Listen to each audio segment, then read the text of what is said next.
¡Acción! Bienvenidos al capítulo 12, estamos muy contentos de seguir en este programa que además de permitirnos enterarnos del delicioso chisme, nos ayuda a entender mejor lo que sucede en este mundo enfermo y triste. Y aquí el productor va a poner ese momento de Darius. No.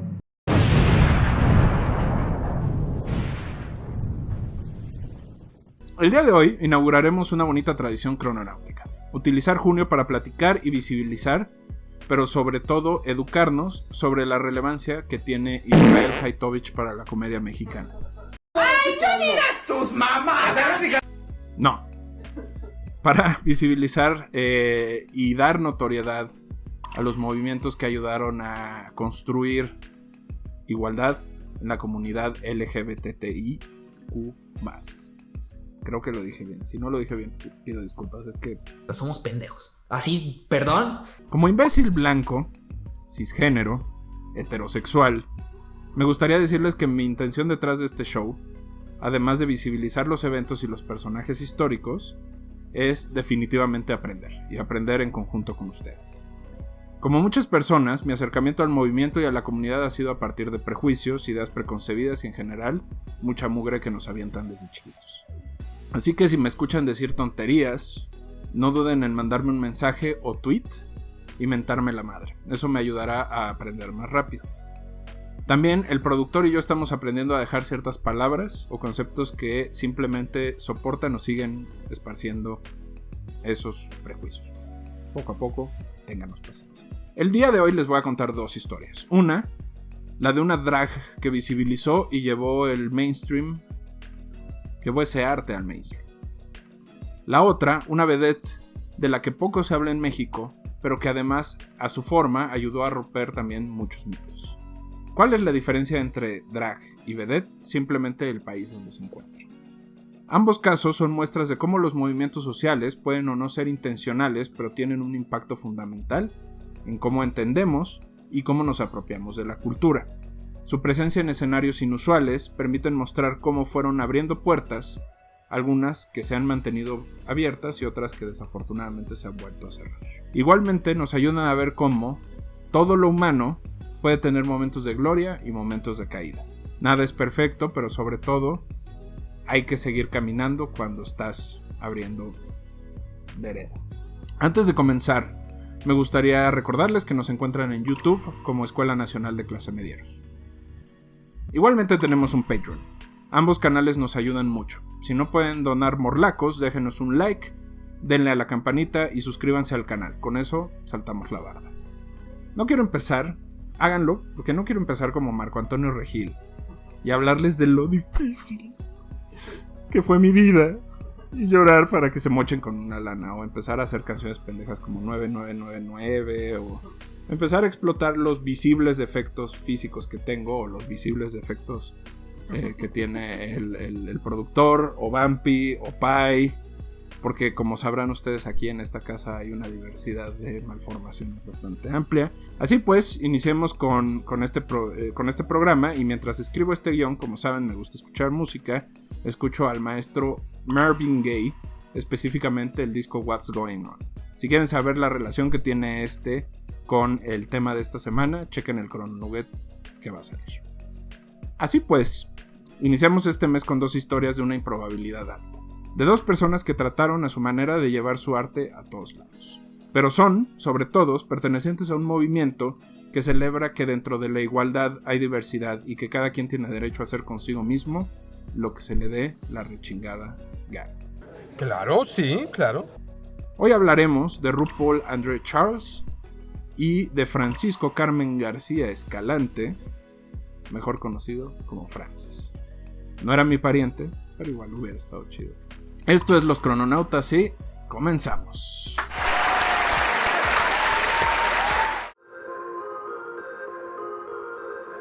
Crononautas. Famously said, you're born naked and the rest is drag. Everybody can be a star, and everybody is a star. México es el país que mejor se ríe en el mundo.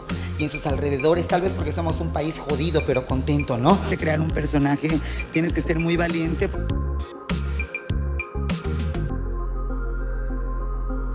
Hoy, RuPaul y Francis.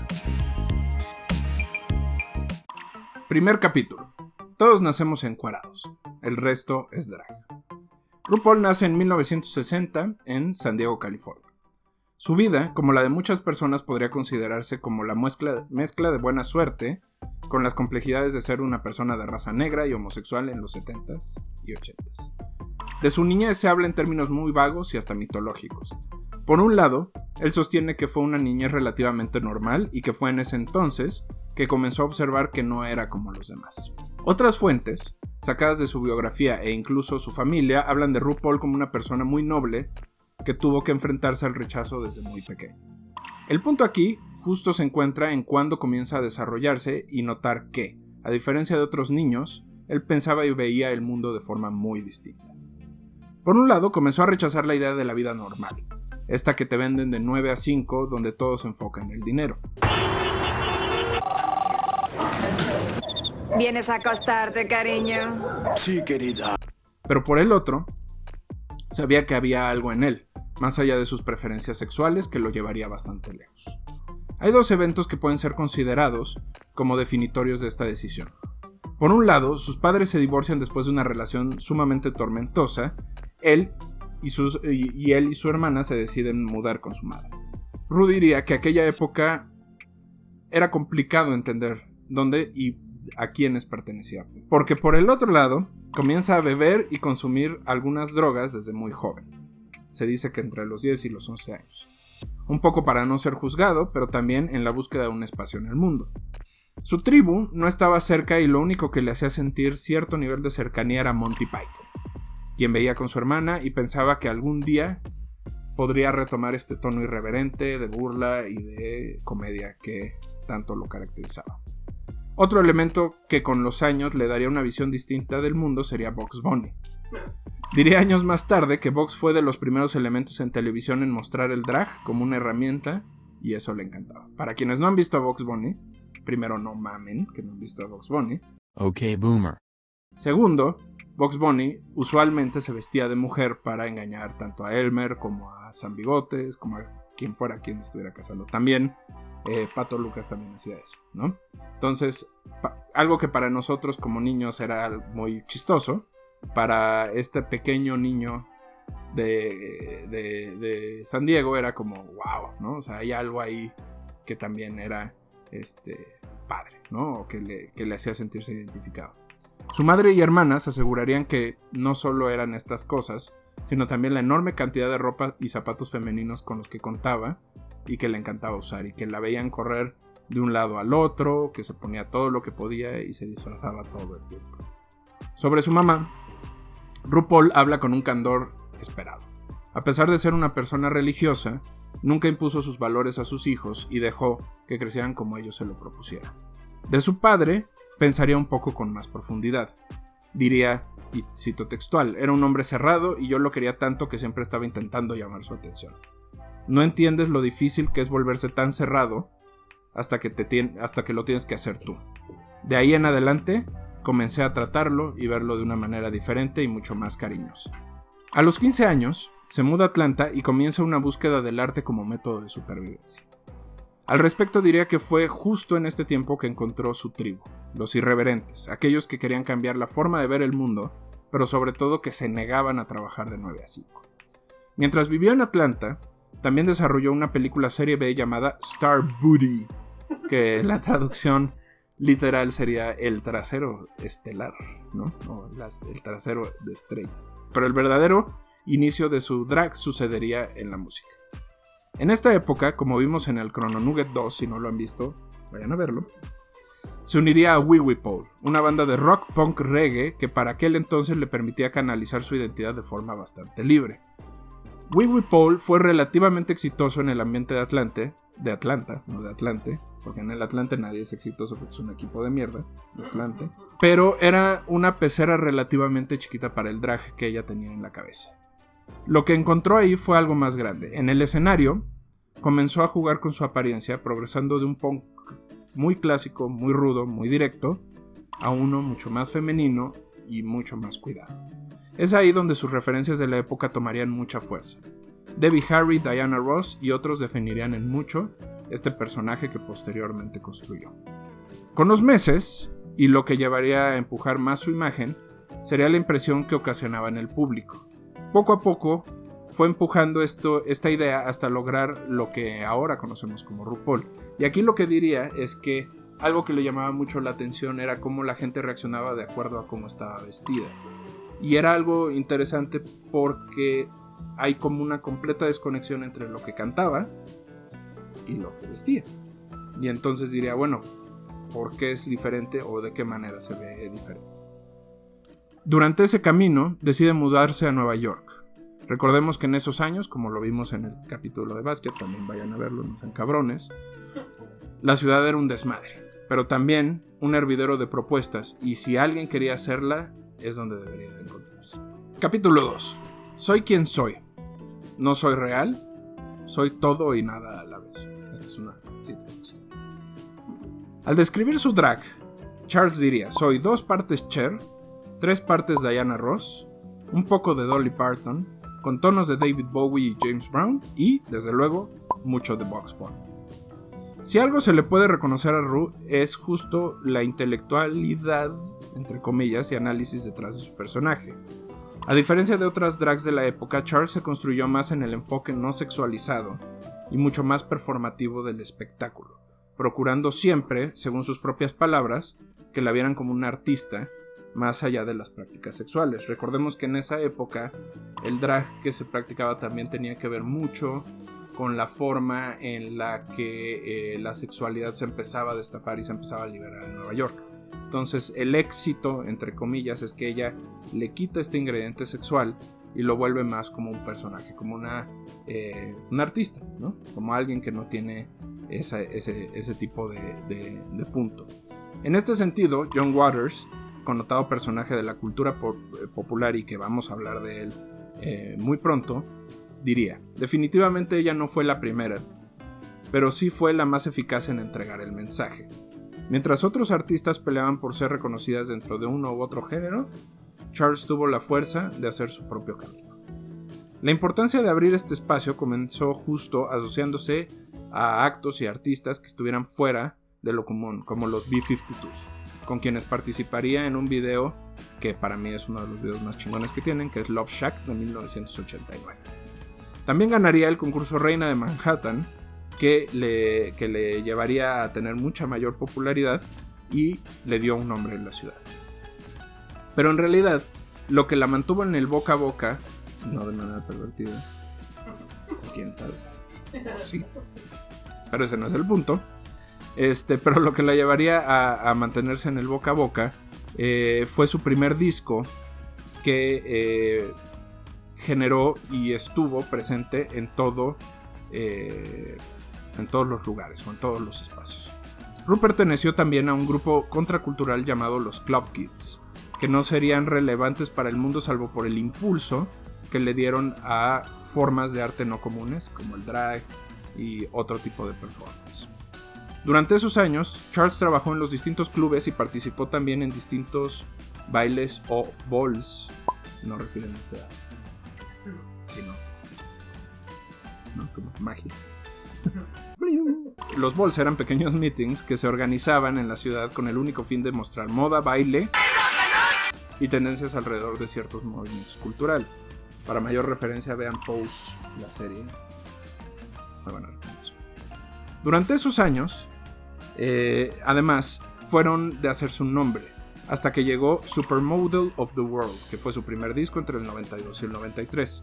La canción explotó porque recogía todo el movimiento de los antros y de los bares y de los lugares para bailar y logró tener presencia en MTV y en todos los clubes. Además logró buenos números en términos de venta de discos y de desarrollo de personalidad. Aunque Ru siguió haciendo música, su popularidad comenzó en otros espacios. Nunca tendría el éxito que tuvo en aquella época que tuvo con Supermodel of the World, lo cual dejaría sus discos y canciones en un círculo como de especie de culto. Incluido De hecho, hay un dueto que es una de mis canciones favoritas con Elton John de la canción Don't Go Breaking My Heart, que originalmente grabó con Kiki Dee. Acá salen ellos dos. Y es una versión así como entre jeans. Y salía mucho en el Canal 7, yo por eso la conocí. Eso la llevaría a firmar con una empresa de cosméticos que es bastante famosa, MAC Cosmetics, convirtiéndola en la primera drag queen en una campaña internacional. Igualmente, VH1 le daría su propio programa, The RuPaul Show, que duraría 2 años y en los que tuvo de invitados a Cher, Diana Ross y Nirvana. Por cierto, chéquense la foto de los MTV Music Awards, donde salen RuPaul, Nirvana y la hija de Kurt Cobain, Frances Bean. Es una gran foto, porque es así: RuPaul, Cobain, Dave Grohl y Courtney Love cargando a Frances Bean así. ¿Qué está pasando?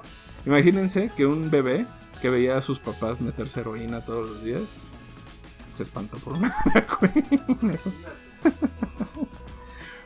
Durante esos años continuó haciendo música y apoyando causas, sobre todo en el combate del VIH en la comunidad homosexual en Estados Unidos.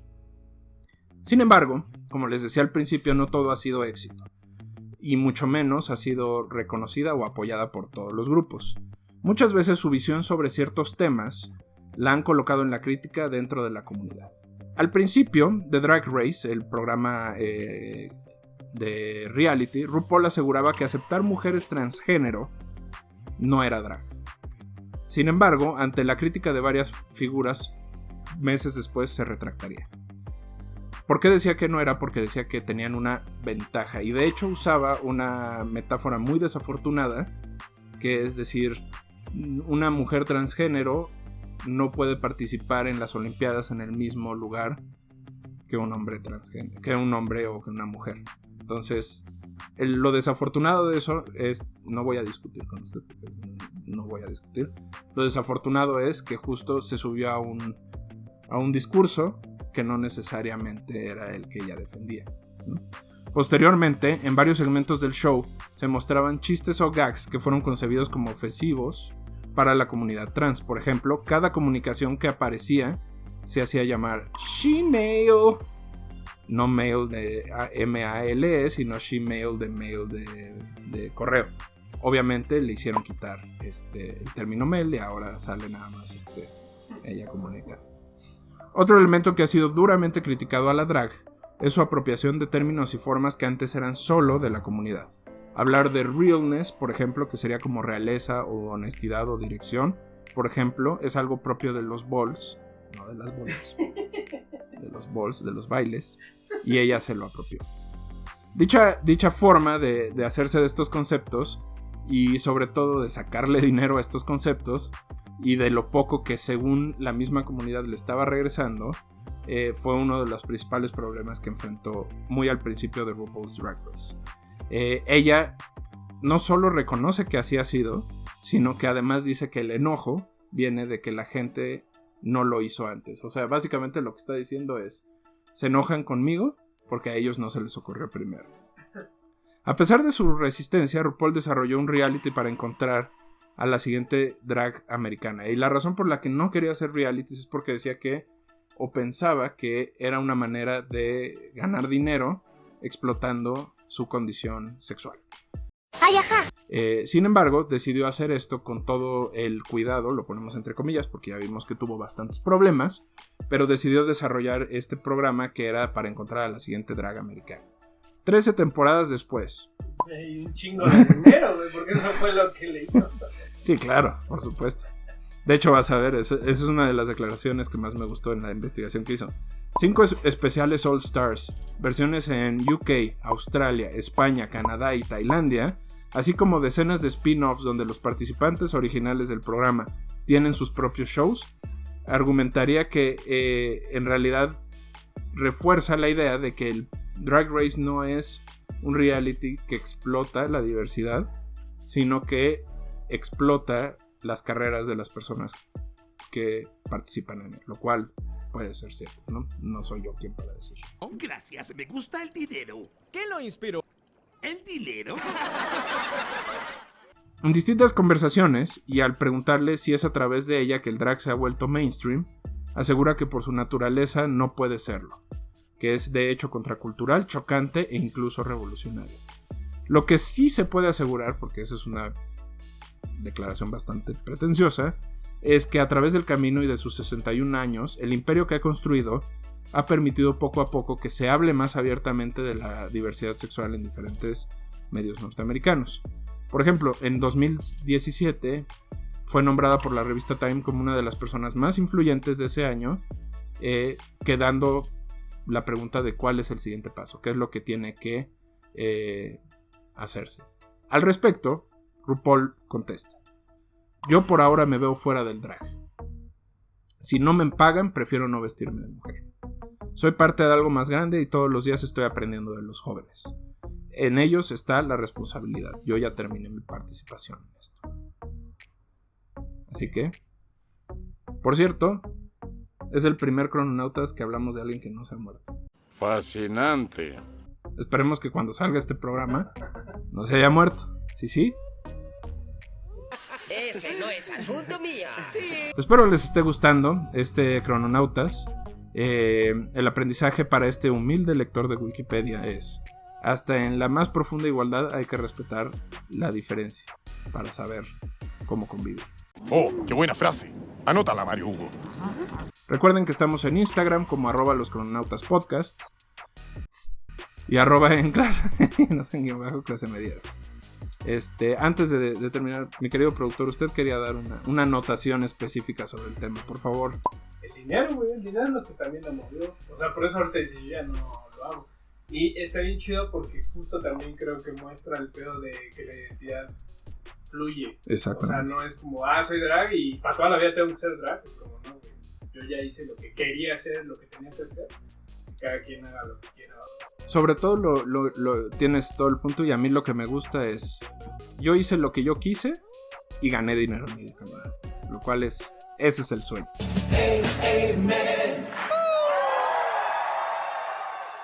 Vamos a ver qué nos prepararon el productor antes de que lo cancelen y Kotai Chael. Y regresamos.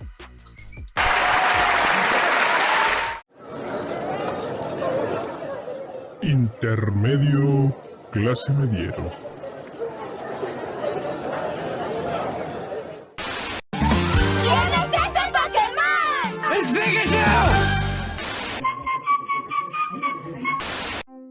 Clase Medieros presenta Datos Curiosos con Kotae-chan. Hola, amiguites. ¿Sabían que, acorde con las últimas declaraciones del Comité Olímpico Internacional, los Juegos Olímpicos cancelados en el 2020 por pandemia se llevarán a cabo del 23 de julio al 8 de agosto del 2021? Estos juegos se celebrarán en la capital de Japón, Tokio, siendo esta la segunda ocasión en que esta ciudad es sede. Se estrenarán 5 deportes: surf, skateboard, escalada, karate y béisbol. También las medallas serán ecológicas. ¡Wow! Ya que estarán fabricadas a base de desechos de dispositivos electrónicos. Pero ¿cómo están los ánimos para celebrar esta justa olímpica? Tokio, Japón. Cancelen los juegos. Cancelen los juegos. No queremos juegos. Calma. No se preocupen, todo está controlado. Tenemos este manual que será aplicado a los participantes para mantener la seguridad de los atletas y de los ciudadanos japoneses.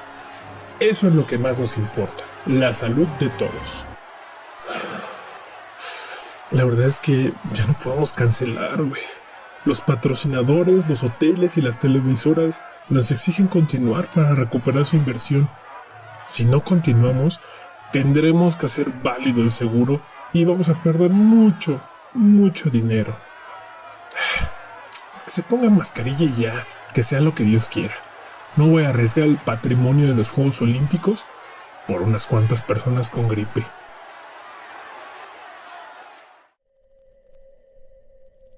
Japón está pasando por la cuarta ola de coronavirus, con nuevas variantes y con menos del 2% de su población totalmente vacunada. Este es el contexto en el que se pretende celebrar los Juegos Olímpicos. Se estima que entre 70 y 80% de los japoneses no quieren que se realice este evento. A principios de mayo, la Asociación de Médicos de Tokio escribió una carta dirigida al comité pidiendo la cancelación de estos Juegos. Esta petición obtuvo más de 350,000 firmas en 9 días en apoyo de la cancelación. De igual manera, empresarios locales piden la cancelación. Por ejemplo, el CEO de la principal empresa japonesa de comercio electrónico, Rakuten, dijo que la celebración de los Juegos en medio de la pandemia equivale a una misión suicida. A la fecha, 10,000 voluntarios que apoyarían en las actividades de los Juegos han renunciado preocupados por los posibles contagios o por cambios de disponibilidad en su tiempo. Ante esto, el comité ha declarado que todo está controlado y será seguro. Esto gracias a una publicación de manuales donde se explican las reglas que deben de seguir los deportistas y otras personas involucradas para que se puedan celebrar las competiciones en medio de una pandemia. A pesar de todo, los Juegos Olímpicos siguen siendo parte de la cultura popular.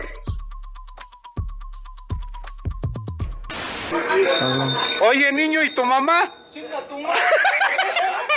Hola, soy Ternera Junior y quiero aprovechar este espacio para agradecerles a los Patreons por su apoyo.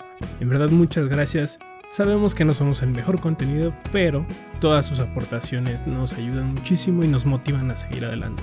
En esta ocasión quiero agradecerle muchísimo a los Patreons de junio, entre los que se encuentran Seth Pérez, José Luis, Erika Sariñana, nuestra gran donadora anónima, Pato, Jimena Vera, Luis Marínez y Gabriel Chávez. En verdad, muchísimas gracias porque sin su motivación para nosotros sería más difícil hacer este programa. Muchísimas gracias y continúen viendo el episodio de Crononautas que se va a poner buenísimo. ¿Sabías que el 50% del aguacate es agua? ¡Cate!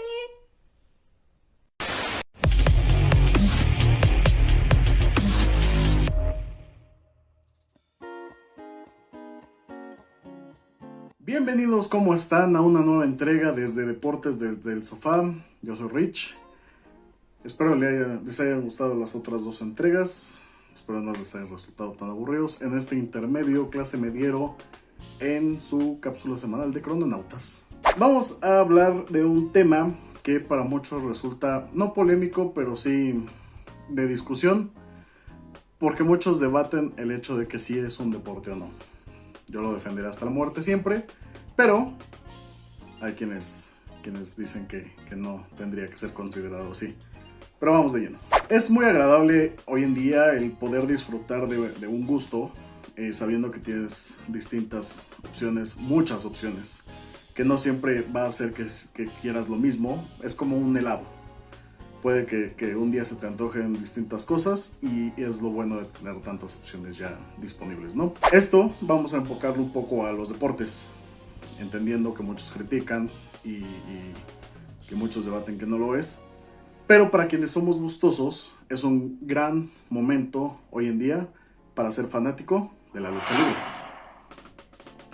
Y no es por menos. Con el alcance que tenemos con redes sociales o con internet, podemos estar al tanto de más de 20 empresas de prestigio internacional, ¿no? Es por ejemplo en México, podemos revisar el Consejo Mundial de Lucha Libre, podemos revisar la AAA, podemos revisar la Alianza Universal de Lucha Libre, la DTU, el Desastre Total Ultraviolento, la Federación Internacional de Lucha Libre, la Federación Universal de Lucha Libre, el International Wrestling Revolution Group, por mencionar o voltear a ver algunas otras en un ámbito internacional. Podemos revisar Progress o Revolution Pro Wrestling en Inglaterra. Podemos checar World Wrestling Council o International Wrestling Association en Puerto Rico. Podemos checar el All Japan Pro Wrestling, el DDT, el Dragon Gate, New Japan Pro Wrestling Noah, Super J o Stardom en Japón, por ejemplo. O en Estados Unidos podemos tener tantas opciones como All Elite Wrestling, Impact, Combat Zone, Ring of Honor, PWG, Shimmer, Shine, Major League Wrestling o el monstruo internacional que resulta WWE. Bueno, entendiendo esto, y luego de marearlos con esta mención interminable de decenas de empresas de lucha libre, hay que entender un punto relevante. No todas tienen para pagar a los luchadores o para tenerlos bajo un contrato exclusivo. Ahí es cuando llegamos a mencionar o a reconocer a algunas empresas como independientes, ¿no? Para que más o menos vayan formando una idea. Son pocas las que realmente tienen el poderío económico para mantener luchadores. Pero hoy en día vengo a plantear el por qué es relevante ser fanático. Y es algo extremadamente simple que muchas personas pensarían, pero ¿por qué no se ha dado? Han de saber, por ejemplo, en New Japan Pro Wrestling en Japón llevan muchos años en alianza comercial y de talento con el Consejo Mundial de Lucha Libre, o llevaban mejor dicho, y con Ring of Honor, AAA con Impact Wrestling, por ejemplo, y otras empresas más pequeñas intercambiando algunos de sus talentos. Abrir esa puerta prohibida que todo fanático conoce o que sabemos es un problema, y resulta porque estas empresas grandes no quieren que sus talentos trabajen para la competencia, no quieren que los volteen más a ver a ellos que a ellos mismos, ¿no? Y entendiendo que en realidad es tonto porque todos podrían beneficiarse de esto, pero afortunadamente se está dando algo distinto. Tony Khan, dueño y presidente de AEW All Elite Wrestling, que su familia son dueños de los Jaguares de Jacksonville y del Fulham de Inglaterra, ha estado abriendo poco a poco esta puerta prohibida. Son dos momentos importantes que debemos plantear para entender por qué está pasando esto. El primero es AEW, desde que se inauguró hace 2 años alrededor, anunció que iba a trabajar con AAA. Poco a poco se dieron alianzas como Impact Wrestling y New Japan Pro Wrestling, que son alianzas maravillosas en intercambio de talento. New Japan ha estado trabajando con Ring of Honor y ya también está trabajando directamente con Impact. Y de ahí surge uno de los momentos más relevantes en los últimos años. Es entender que lo celoso que es con su talento WWE, esto hace unos años no se hubiera pensado, pero hoy en día ya está sobre el papel del rumor que WWE estaría discutiendo una posible relación laboral con New Japan Pro Wrestling, y que no importa que solo sea enviar luchadores de su territorio de desarrollo a Japón, y entender que no vendrían las estrellas más importantes de dicha compañía, pero es un gran paso para abrir el mercado y abrir esa puerta prohibida para empezar a ver talento de todos lados en otras empresas, y que es lo que muchos nos ilusiona y nos podría llegar a emocionar, ¿no? Realmente es lo que los fanáticos sueñan, lo que los fanáticos desean. Es poco a poco que veré que esta brecha se abre y que deje de ser nada más un deseo que plasmamos muchas veces en los videojuegos y que pudiera darse en realidad. Pero bueno, muchísimas gracias por acompañarnos. Esto fue Deportes desde el Sofá. Yo soy Rich. Ahí se ven. Oh, por todos los cielos, Pablo. El socialismo no funciona. El aficionado del Cruz Azul. ¡Cruz Azul es campeón! ¡Te amo, Cruz Azul! ¡Te amo! ¡Te amo! Fin del intermedio.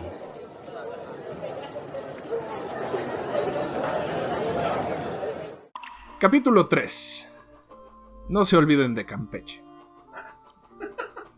Campeche no es conocido por aventar cultura y propuestas innovadoras. Entre sus hijos ilustres están Joaquín Clausel, pintor, Juan de la Cabada, escritor, de la Cabada en la espalda, María Lavalle Urbina, política, y desde luego el maestro Justo Sierra, además de Laida Sansores, que bueno, pues qué les digo. La realidad es que no tenemos pruebas concretas de que exista Campeche, salvo porque en los mapas aparece esa curva que te tiene que llevar a Yucatán. Pero ¿quién me dice que no es Yucatán? ¿No? Pero bueno. Nacido el 6 de abril de 1958, bajo el nombre de José Francisco, Francis siempre fue, como muchos de los casos que tocamos en este programa, una persona especial. Desde muy niño, Francis mostró interés por la costura y la confección de vestidos. Dicha pasión se vio empujada por su madre, que reconoció en su hijo un talento nato por el diseño y la confección. Igualmente, su tía, que era costurera y diseñadora por cuenta propia, lo apoyarían a ir desarrollando estas cualidades. Él diría en varias entrevistas que sin su mamá y su tía no sabría qué le habría pasado, que probablemente habría terminado muerto o como té por ocho. Esto se debe que a pesar de que contaba con el apoyo de su familia cercana, que eran su mamá y su tía, la sociedad campechana, suponiendo que exista, especialmente los niños, lo veían como una persona débil y por lo tanto sufrió de mucho acoso y sobre todo violencia, golpes y otro tipo de cosas. Porque además lo que cuenta Francis, que era que en esa época pues obviamente él ya tenía manierismos propios de una persona queer, ¿no? Que era como muy festivo, muy todo, ¿no? Entonces obviamente eso, imagínense en Campeche en 1979, 70. ¡Malditos puritanos! Era difícil, ¿no? Y otra cosa que era muy relevante para que vean lo jodido que ya estamos como países, durante esos años, su padre abandonaría a su madre y solo generaría que, además de que los niños lo molestaran por ser femenino en cierta medida, también lo molestarían porque su madre y su tía vivían juntas y entonces era como, ay, pero ¿qué están haciendo? ¿No? Y, ay, ¿cómo es esa situación? Pinche gente piojosa. Como alguien que pasó por eso, les puedo decir. ¡Fuck you! Entonces, volviendo al tema, mientras su madre y su tía hacían todo por salir adelante, los niños y la sociedad lo llevaron también a cerrarse y a volverse una persona extremadamente introvertida y cerrada. Durante esos años se concentraría en aprender tanto en la escuela como en el taller de su tía. Perfeccionaría sus dibujos y al poco tiempo los llevaría a la realidad. Al terminar la secundaria ya se encontraba diseñando vestidos para bodas, eventos, pero sobre todo para el Carnaval de Campeche, que era el evento del año. Entonces, aun cuando medio lo despreciaban, también se empezaba a hacer un nombre como un gran diseñador y un gran confeccionador. Para José Francisco, la inspiración de lo que aprendía y de lo que tenía venía de la televisión. En aquella época, las cantantes y vedettes lo dejaron profundamente impresionado. Igualmente, el poco acceso que tenía a los programas americanos, revistas y la moda que sucedía en Hollywood. A los 15 años, su primo, Rubén Baeza, de Los Socios del Ritmo, grupo musical de rock en México, vendería uno de sus vestidos a un productor en La Lagunilla. Esto le ganaría una oferta de trabajo y parecía que el sueño se estaba cumpliendo. Dato crononáutico. Recordemos que hasta los 90s, o después de estos, con la llegada del Tratado de Libre Comercio, la fayuca y en general la importación de bienes americanos, el centro y en especial la Merced y la Lagunilla, dejaron de ser el polo central de la compra y venta de la ropa de Ciudad de México. Lo que es lo mismo, antes no tenías importación de ropa, no había H&M, no había Zara, y muchas de las prendas se compraban en el centro de la ciudad. Aún hoy es posible, si se dan una vuelta, ver negocios con más de 100 años dedicados a la confección y desarrollo de prendas. De hecho, la riqueza de la familia Slim, ahora enfocada en telecomunicaciones y otros negocios de dinero, proviene de un pequeño negocio de telas y playera en la zona, para que se den una idea de lo importante que era este negocio. Pero regresando a José Francisco, la cosa no sería sencilla.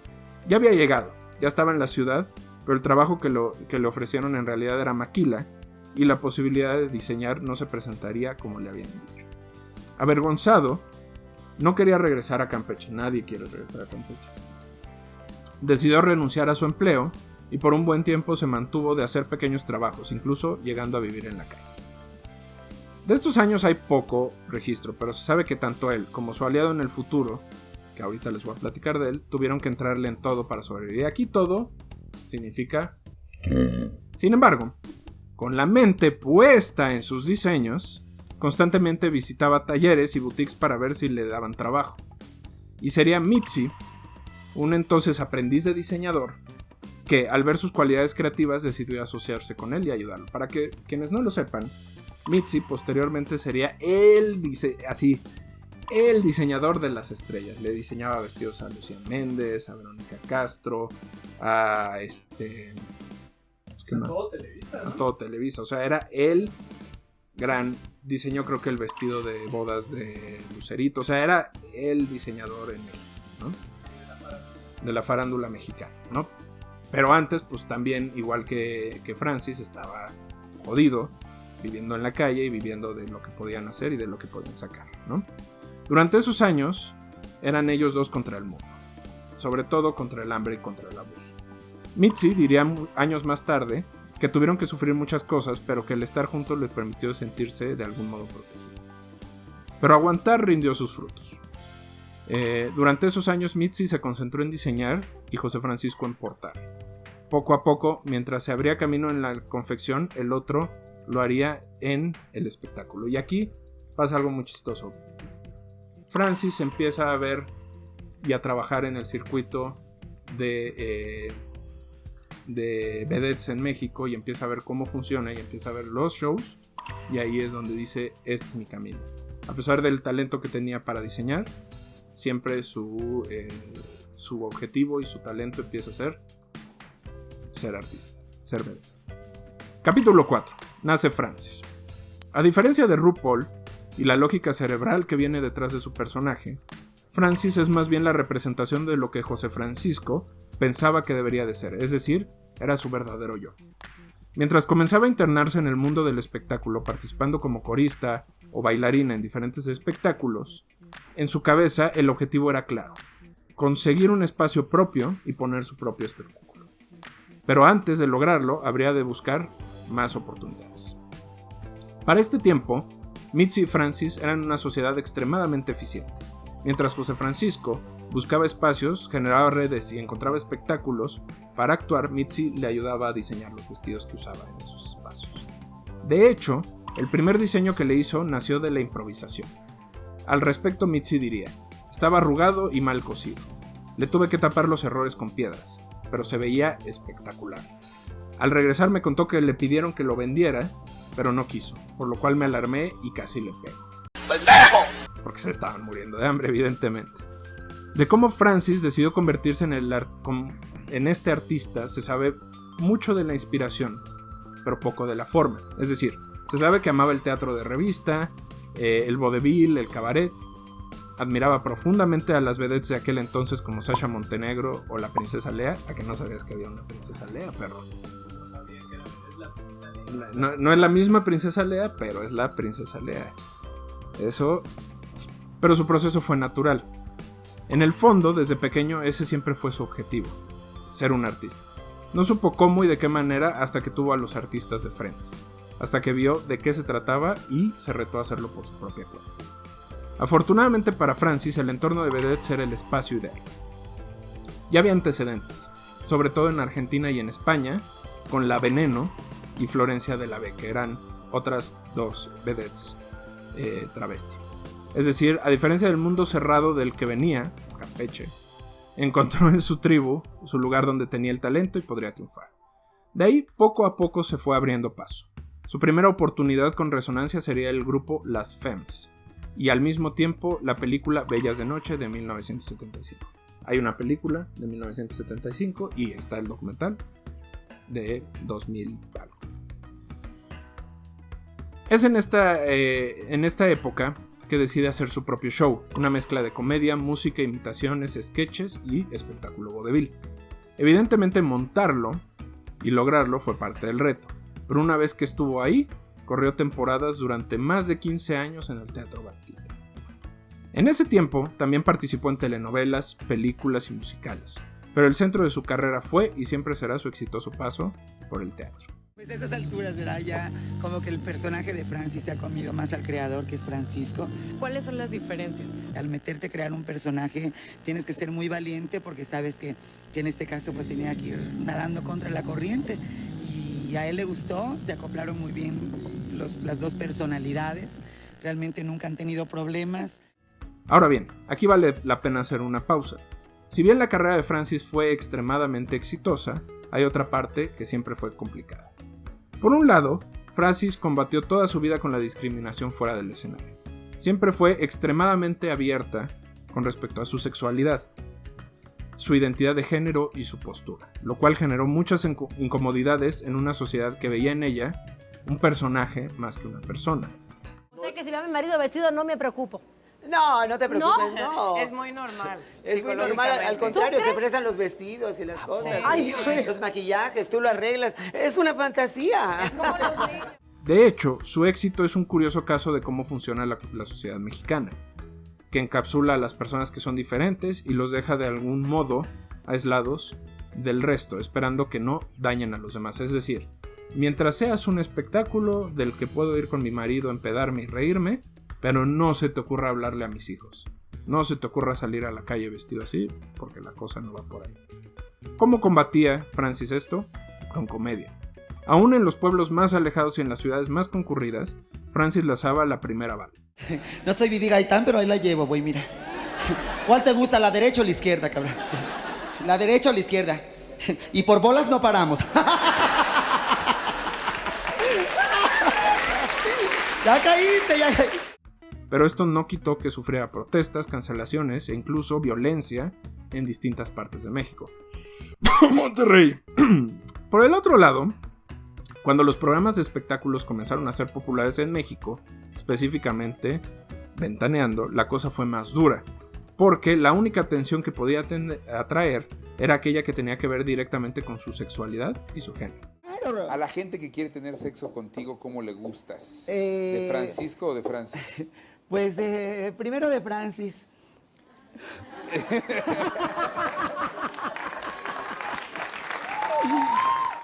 Además, Francis eventualmente se vio rebasada por los movimientos igualitarios en México, que constantemente la criticaron por no ser más activa.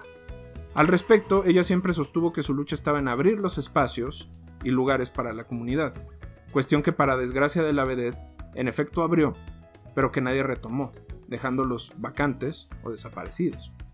En sus últimos años, Francis se dedicó a montar algunos shows, a irse de gira. Es de hecho después de una presentación en Puebla que siente un dolor en la espalda y se regresa a la Ciudad de México.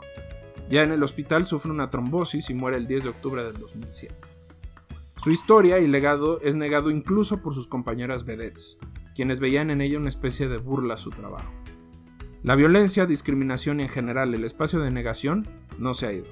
Hablar de Francis en México, al día de hoy, resulta complicado por la poca información, los mitos y sobre todo el lugar en el que se le colocó, una especie como de anomalía. Sin embargo, escuchar y leer las reseñas de la época, la opinión de la gente que la rodeó, así como de sus propias entrevistas permiten pintar un cuadro mucho más claro. Francis fue una vedette en todo el sentido de la palabra. Cantaba, bailaba, componía, escribía, hacía sketches, presentaba rutinas de comedia, hacía imitaciones, etc. Así que cada vez que pasen enfrente del Teatro Banquita, primero, tengan cuidado con los vagabundos que duermen afuera, o en la orines, pero la otra es que piensen que ese teatro no sería lo que es hoy si no hubiera sido por José Francisco, Francis y todo el show. Igual, cada vez que vayan a un show de stand-up, piensen la relevancia que tuvo este personaje en el desarrollo de la comedia. Cada vez que vean La Más Draga, piensen en la importancia que tuvo, porque Francis, además de estar él o ella, le permitió estar a mucha gente y desarrollar un grupo de imitadores y de gente que hacía este tipo de espectáculos durante muchos años. Así que un beso a la señora que está en el cielo descansando, o en el infierno, donde sea que el chiste es que está descansando.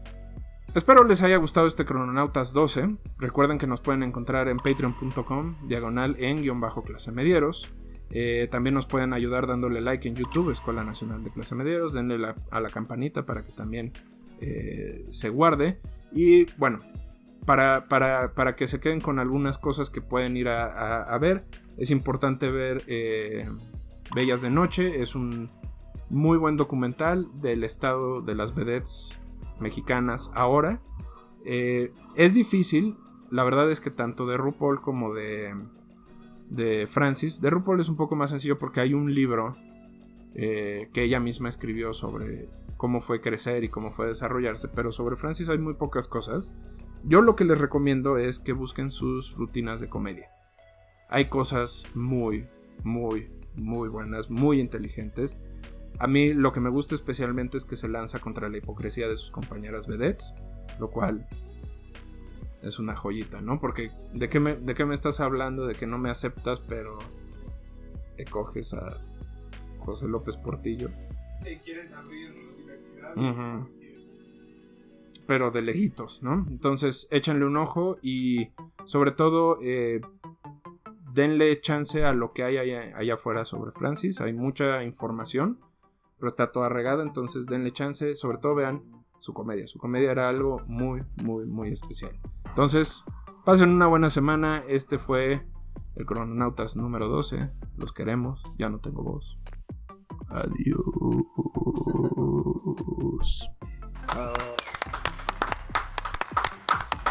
Corte, perro.